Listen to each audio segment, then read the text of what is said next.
Test Drive with Graeme Fletcher.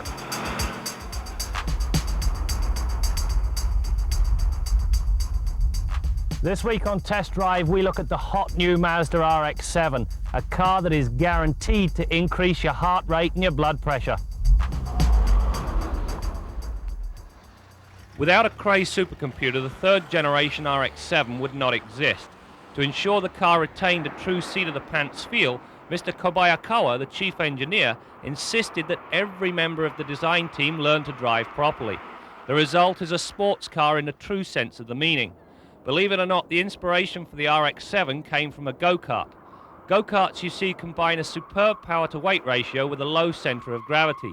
As you'll see, you'll find both of these qualities in the RX-7. The design team wanted the RX-7 to have both a natural and neutral handling characteristics. To achieve this goal, they adopted a highly sophisticated, fully independent double wishbone design that virtually eliminates toe change during spirited driving. The result is a setup that imparts an agile yet very stable feel. During the pylon test, we set a new speed record for the trip through the cones. The record speed, just about 70 kilometers an hour, is a full 7 kilometers an hour faster than any other car tested. Not too shabby, to say the very least. Under the hood is Mazda's 13B rotary job. While it shares the same designation as the old unit, this engine is different in just about every area. To begin with, there are 2 turbos and 2 air-to-air intercoolers. The turbos work sequentially, the primary turbo working all the time with the secondary one freewheeling until it's required. The sequential design effectively eliminates turbo lag and ensures a smooth progressive torque curve. Power output is rated at 255 horses and 217 pounds-feet of torque. This means there is 1 horsepower for every 11 pounds of car, a wonderful power-to-weight ratio. 85% of the available torque is produced at 2,000 RPM. This makes throttle response instantaneous and spectacular. It also means that one must always be aware of throttle-induced oversteer. If you stand on the gas pedal in mid-corner, you can expect to spin off the road. During the acceleration test, we required 5 seconds to eclipse the 100k mark. To ensure the power gets to each of the rear wheels, Mazda have adopted a torsion differential. This diff allows the 2 primary functions of a limited-slip diff to occur at the same time.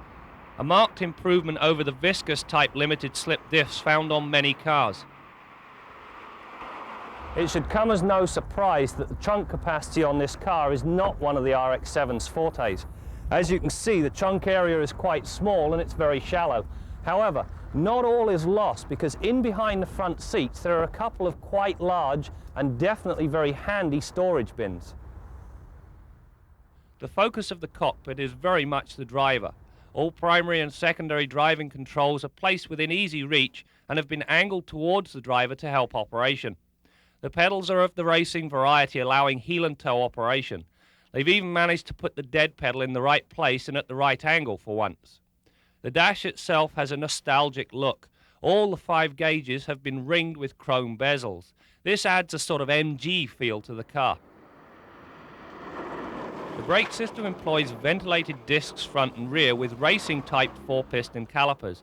Add to this twin brake boosters and a 3-channel 4-sensor Bosch-based ABS system, and you have more than adequate stopping power. During the brake test, we required 116 feet to stop from 80k.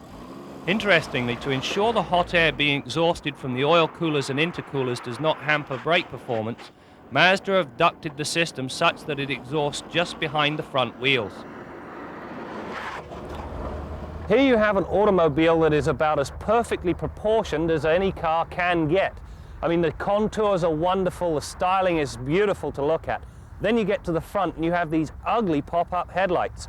Perhaps somebody should have told Mazda about projection headlights, because at night time these things destroy the aerodynamic efficiency they've managed to get into the body style. Anyway, that's my pet peeve, and it's now time to go to the scoreboard for a rundown on the 1993 Mazda RX-7. In requiring only 5 seconds to rip through the 100k mark, the new RX-7 is one of the faster production cars in the world. It also ensures a fun quotient that is second to none. The near-perfect weight distribution, low center of gravity and a sophisticated suspension setup ensure the appropriate handling characteristics. The manner in which the car devoured the pylon test was nothing short of extraordinary. The brake system employed on the RX-7 owes a lot to the systems found on racing cars. As such, the 116 feet required to stop from 80k is good, but what's reassuring is that you're unlikely to encounter brake fade at an inopportune moment. The suspension system on the RX-7 is firm. Rock solid may in fact be a better term. This and the 50 series tyres mean you feel every single pebble and imperfection on the road. That said, the feel is definitely not out of place on this car. During the test we averaged 12.5 litres per 100 kilometres or 22.5 miles per gallon. The high and low figures were 14 miles per gallon and 28 miles per gallon respectively. One thing I must comment on is the oil usage we incurred during the test. While I accept that rotary engines must consume oil to ensure proper lubrication, the 2 litres I had to add to the test vehicle was a little excessive. In fairness to Mazda though, the vehicle tested had been thrashed and that probably accounts for a large percentage of the problem. In conclusion, the RX-7 is quick, agile and certainly fun to drive. At the same time, it's totally impractical and fairly costly. However, with my first substantial lottery win, I'm going to put one in my driveway for sure.